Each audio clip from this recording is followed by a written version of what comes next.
Hola chicos, ¿cómo están? Hoy voy a leer un cuento que se llama Ronquidos. Es de Michael Rosen.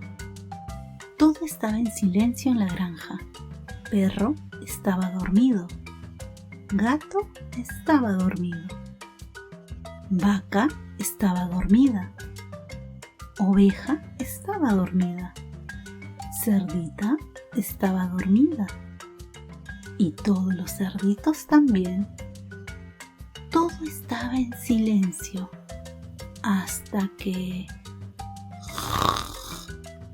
¡Ronquido! Y el gato despertó. La vaca se despertó. Oveja se despertó. Cerdita se despertó y todos los cerditos también. ¡Ronquido! Era tan ruidoso que nadie podía dormir. Ni gato, ni vaca, ni oveja, ni cerdita, ni todos los cerditos. Ronquido. ¿Qué hacemos para que perro deje de roncar?, dijo gato. Ya sé, dijo vaca. Y vaca se acercó al perro y... ¡Achú! Estornudó en la oreja de perro. ¿Y qué pasó?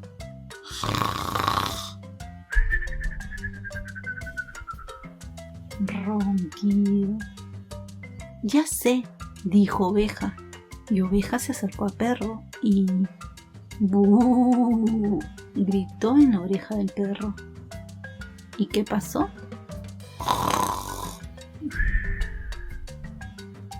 Ya sé, dijo gato.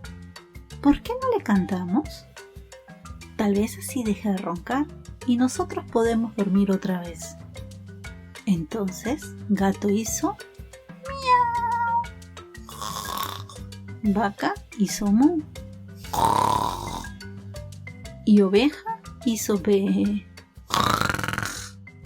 Y cerdita hizo oink. Y todos los cerditos hicieron oink, oink, oink, oink. ¿Y qué pasó?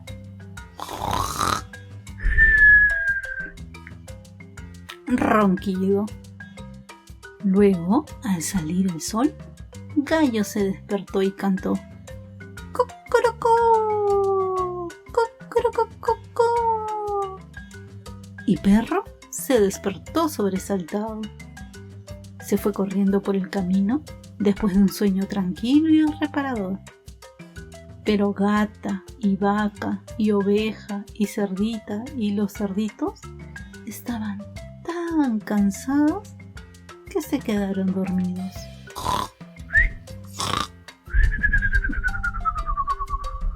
Ronquido.